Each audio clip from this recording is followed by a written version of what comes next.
तो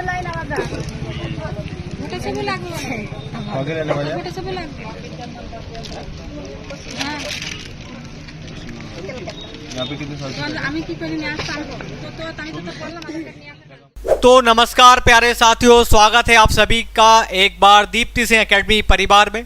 जो लोग सभी लोग प्यारे जो है हमारे मध्य प्रदेश के वा हमारे कई अन्य राज्यों से देख रहे हैं, हमारी प्यारी बहनें, लाडली बहनें, एक बार उनका मोस्ट वेलकम है, स्वागत है। एक बार शेयर कर देना और स्टेटस पे जरूर लगा देना।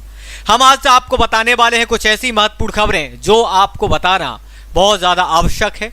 तो देखिएगा, सीधा हम रुक करते हैं यहाँ पर 14 मार्च 2025 के अनुसार अगर हम बात करें तो नए फॉर्म भरना हो चुके हैं यहाँ पर शुरू, और साथ में मुख्यमंत्री की बड़ी घोषणाएं की गई हैं। और उसके अलावा यहाँ पर देखिएगा 16वें वित्त आयोग की बैठक भी हो गई है। महिलाओं और किसानों को होगा फायदा, इसलिए आप तक ये जानकारी पहुँचाना जरूरी है क्योंकि महिलाओं को यहाँ पर एक बड़ी अनाउंसमेंट की गई है। सबसे पहले हम जानेंगे आज की एक बड़ी खबर पर। देख सकते हैं आप, पीएम आवास योजना के अंतर्गत आवास प्लस सर्वे सूची में नाम जोड़ने शिविर लगेंगे। अब जगह जगह पर शिविर लगाए जाएंगे। क्यों लगाए जा रहे हैं शिविर? क्योंकि आप सबके ऐसे कई भाई बहन रह गए, ऐसे कई परिवार के युवा रह गए हैं, महिलाएं रह गई हैं जिनके इसमें अभी तक नाम नहीं जुड़े हैं, तो उसके बारे में समझिएगा। श्योपुर मध्य प्रदेश की घटना है। श्योपुर जिला कलेक्टर एवं जिला मजिस्ट्रेट अर्पित वर्मा के मार्गदर्शन में श्योपुर जिले में प्रधानमंत्री आवास योजना की बात करें कि इसके अंतर्गत सर्वे सूची के नाम जोड़ने के लिए पंचायत स्तर पर 8 मार्च से 24 मार्च तक। तो जी हाँ, अब ऐसा नहीं है कि केवल मध्य प्रदेश के श्योपुर जिले में ही एक प्रक्रिया हो रही है, धीरे धीरे ये अन्य कई जिलों में भी शुरू की जाएगी। अब सर क्यों की जा रही है ये? तो इसमें फायदा ये मिलेगा कि जिनका अभी तक प्रधानमंत्री आवास योजना के अंतर्गत आपको अभी मकान नहीं मिला है पक्का, उसका किया जाना है सर्वे। इसको बोलते हैं आप लोग कुटीर। ऐसे घर परिवार जिनको अभी तक कुटीर नहीं मिली है तो अब उनके लिए भी दी जाएगी। और देख सकते हैं आप कि 8 मार्च से 24 मार्च तक शिविर लगाए जाएंगे। यह शिविर तीनों जनपद पंचायतों की पंचायतों में निर्धारित तिथि पर लगेंगे। शिविर के माध्यम से आवास के लिए जो पात्र हितग्राही हैं इनका पंजीयन किया जाएगा। तो अगर आपका नाम नहीं आया है तो आप अपने सरपंच से और सचिव से जाकर जरूर मिलें। मुख्य कार्यपालन अधिकारी जिला पंचायत अतेंद्र सिंह गुर्जर ने बताया कि ग्राम पंचायतों में नियुक्त सर्वेयरों द्वारा आवास प्लस ऐप के माध्यम से सर्वे किया जाकर हित जो है ग्राहियों के नाम सर्वे सूची में जोड़ने की यहाँ पर कवायद शुरू कर दी है। साथ में हितग्राहियों के नाम जोड़ने की प्रक्रिया 31 मार्च तक की जाएगी। ये प्रक्रिया आपकी जो है यहाँ पर चल रही है धीरे धीरे कई जिलों में, तो आप भी इसका लाभ ले सकते हैं। इसके अंतर्गत आपको पीएम आवास योजना से लाभान्वित किया जाएगा। एक और बड़ी खबर जिसके बारे में आप देखिएगा, यहाँ पर किसानों के हितों को, यहाँ पर मध्य प्रदेश के जितने युवा किसान हैं इनके लिए यहाँ पर एक बड़ी अनाउंसमेंट की गई सरकार के द्वारा। सुनिश्चित करती प्रदेश सरकार में किसानों को बिजली का स्थायी कनेक्शन। अभी तक क्या होता था, जैसे हमारे देश के किसान हैं इनकी सिंचाई करने के लिए यहाँ पर इनके पास परमानेंट कनेक्शन नहीं होता था। मतलब जहाँ गांव में बिजली जलाने के लिए डीपी अर्थात ट्रांसफार्मर रखा जाता था वहाँ से तो आप जलाने के लिए लाइट ले सकते थे, लेकिन वहाँ पर सिंचाई के लिए आपको बिजली लेने के लिए यहाँ पर अनुमति नहीं दी जाती थी। तो अब ऐसे किसान जिनके खेत पर ही कुआं है, तालाब है, नहर है, वो लोग स्थायी कनेक्शन के माध्यम से सरकारी कनेक्शन करा सकते हैं, जिसमें आपको पूरे साल में लगभग 3,000 से लेकर 3,500 रुपये बिल आएगा। और आपके कुआं या जो आपका खेत है उसके पास में ट्रांसफार्मर जो है रख दिया जाएगा, जिसमें सरकार की ओर से 50% आपको राशि दी जाती है, कुछ राशि आपको भरना पड़ता है। तो अब सरकार द्वारा सुनिश्चित करती प्रदेश सरकार में किसानों को बिजली का स्थायी कनेक्शन दिया जा रहा है। प्रति लीटर दुग्ध उत्पादकों को बोनस भी दिया जा रहा है। तो इसमें जो ऐसे किसान हैं जो पशुपालन कर रहे हैं उनको बोनस भी मिलेगा। साथ में यहाँ पर देखिएगा, भोपाल में आयोजित की गई एक रूपरेखा, एक बहुत बड़ा समिट किया गया है जिसको हम ग्लोबल इन्वेस्टर समिट के नाम से जानते हैं। इसमें दुनिया भर के कई इन्वेस्टर आए थे, आपके मध्य प्रदेश में उद्योग शुरू करना चाहते हैं। देख सकते हैं आप इसमें क्या लाभ हुआ, 26.6 लाख करोड़, 26 लाख करोड़ संभावित यहाँ पर रोजगार, 17 लाख रोजगार मिलेंगे और युवाओं को, महिलाओं को और साथ में हमारी बेटियों को, साथ में यहाँ पर रोजगार के भी यहाँ पर पूरे जो है यहाँ पर सरकार ने इंतजाम किए हैं।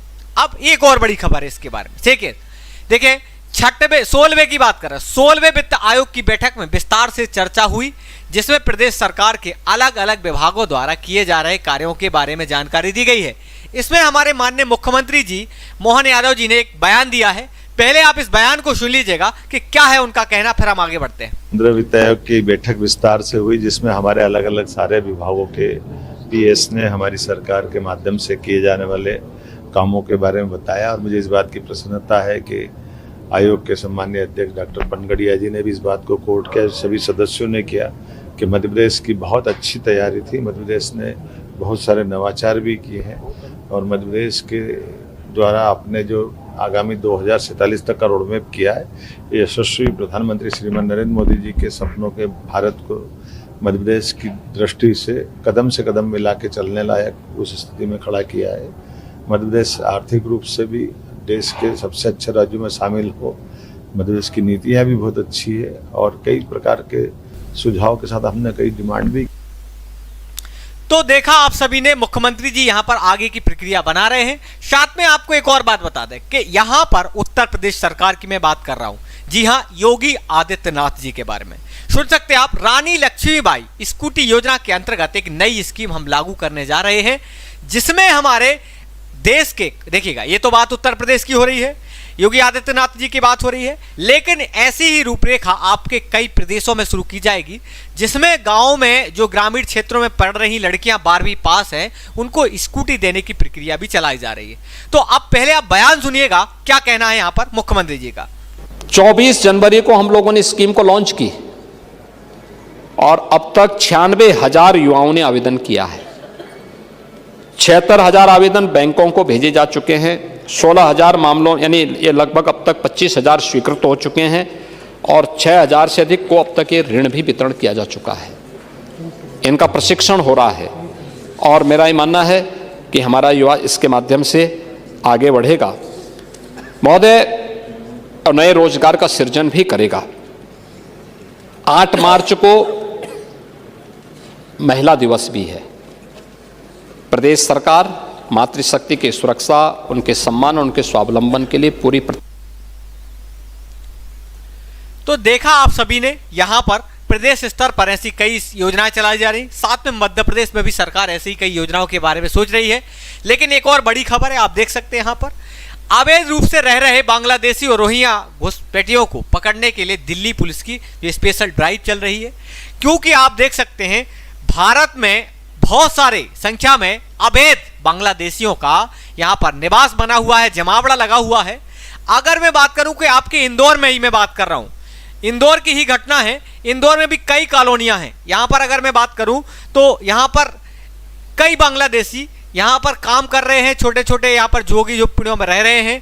ऐसे ही आपके भारत की राजधानी दिल्ली में भी कई यहां पर बांग्लादेशी अवैध रूप से रह रहे, यहां पर कई गतिविधियां ऐसी जो आतंकवादी गतिविधियों में शामिल हैं।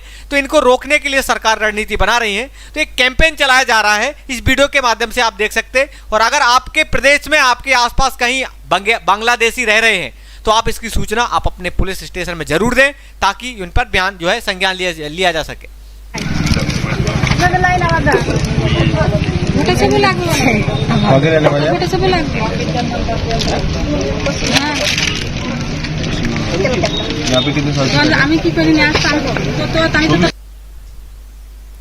चलो तो आगे बढ़ते हैं। देखें, अब यहां पर चल रही है मध्य प्रदेश में एक बड़े उत्सव की तैयारी, जिसमें मुख्यमंत्री जी ने भी घोषणा कर दी है, क्योंकि सबसे बड़े मेलों में भी एक ये भी मेला है और उत्सव भी मनाया जाता है, जो आपके मध्य प्रदेश के झाबुआ, अलीराजपुर, खंडवा, खरगोन ऐसे कई जिलों में इसकी जो है मनाने की प्रक्रिया चल रही है। अगर देखा जाए तो ये जनजाति समुदाय का एक उत्सव है, जिससे भील जनजाति के जो है बालक बालिका आपस में मिलकर एक समारोह और उत्सव के रूप में मनाते हैं, जिसे भगोरिया हाट या भगोरिया उत्सव के नाम से जानते हैं। वैसे तो ये 7 दिन चलता है। 7 दिन में इसको जो है गोल गधेड़ों और इसमें जो है रंगोलिया, उजाड़िया, ऐसे अलग अलग प्रकार से इसको 3 प्रकार से जानते हैं, जिसमें युवा लड़की और लड़का आपस में विवाह करते हैं। तो भगोरिया उत्सव को राजकीय स्तर पर मनाने की घोषणा करता हूं, ऐसा कहा है मुख्यमंत्री जी ने। तो एक बड़ी हर्ष की बात है आदिवासी समुदाय के लिए। तो आप सुनिएगा पहले बयान, फिर आगे हम बढ़ते हैं। आपने अपनी संस्कृति को बचाने का प्रयास किया है, तो मैं आज के इस अवसर पर हमारे जैसे ये अपने अलीराजपुर, झाबुआ, बड़वानी, इस बेल्ट में भगोरिया उत्सव होली पे बहुत बढ़िया होता है। तो ये एक एक करके सभी समाज के ऐसे बड़े उत्सव को राजकीय स्तर पर मनाने की घोषणा करता हूं, राजकीय स्तर पर सरकारी आनंद के साथ। आपने अपनी तो देखा आप सभी ने, यहां पर मुख्यमंत्री जी हमारे सांस्कृतिक विरासत पर ध्यान तो दे ही रहे हैं, साथ में मध्य प्रदेश की लाडली बहनों के लिए और किसानों के लिए, इन सब के लिए सरकार यहां पर कार्य कर रही है। साथ में इसके साथ साथ केंद्र सरकार मोदी जी के द्वारा भी किसानों पर जो है यहाँ पर कई प्रकार से जो है यहाँ पर कार्यक्रम चलाए जा रहे हैं। और अगर आपको पक्का मकान मिल गया है तो कमेंट बॉक्स में जरूर बताना, और नहीं मिला है तो कमेंट जरूर करना। हो सकता आपके ग्राम पंचायत में या फिर आपके शहरों में आपके लिए यहाँ पर पक्का मकान देने की प्रक्रिया चल रही हो, और अभी प्रक्रिया हो भी गई है स्टार्ट। आप अपने जनपद में, जिला पंचायत में या फिर तहसील में यहाँ पर पता कर लें। अगर आप शहर से हैं तो आप अपने पार्षद से भी मिल सकते हैं, और कमेंट करके बताना कि अभी तक आपको पक्का मकान मिला है या नहीं मिला है, या फिर आपको लाडली बहना में नाम आपका आ रहा है या नहीं आ रहा है, आपके कोई नंद को, सास को, किसको नहीं मिल रही राशि, तो आप ये भी बता सकते हैं कमेंट बॉक्स में। तो अगर पहली बार चैनल पर नए हैं तो आप जुड़े रहें, सब्सक्राइब जरूर कर लें। और ये देखिएगा, ये है हमारा एप्लीकेशन, अगर आपने डाउनलोड नहीं करा तो डाउनलोड कर लेना। साथ में आपको बता दें, ये महिला सुपरवाइजर 2025 1 मिलियन सब्सक्राइबर की खुशी में आपको यहाँ पर कई ऑफर दिए जा रहे हैं। यहाँ पर चयन परीक्षा के बारे में, वर्ग 3 का, वर्ग 3 सीटेट, या फिर कोई भी अगर आपको यहाँ पर वर्ग 2 चयन परीक्षा सामाजिक विज्ञान का कोर्स लेना है, तैयारी करना है, महिला सुपरवाइजर की तैयारी करना है, तो आप हमसे जुड़ सकते हैं। तो इसके लिए बहुत बहुत शुक्रिया आप सबका। चैनल को सब्सक्राइब कर दें और बताना है आपको कि पक्का मकान मिल गया है या नहीं मिला है। इसी के साथ जय हिंद, जय भारत, जय श्री राम, जय श्री महाकाल। अनुसूचित जाति के लिए पूर्व दसम और दसमोत्तर छात्रवृत्ति योजना में हर एक अनुसूचित जाति जनजाति के छात्र को ये सुविधा प्राप्त होती है। बजट का प्रावधान हम लोगों ने पहले से किया है, और उनको सभी को ये सुविधा प्राप्त, शुल्क प्रतिपूर्ति के साथ साथ स्कॉलरशिप भी प्राप्त होती है, और ये व्यवस्था अभी भी चली आ रही है।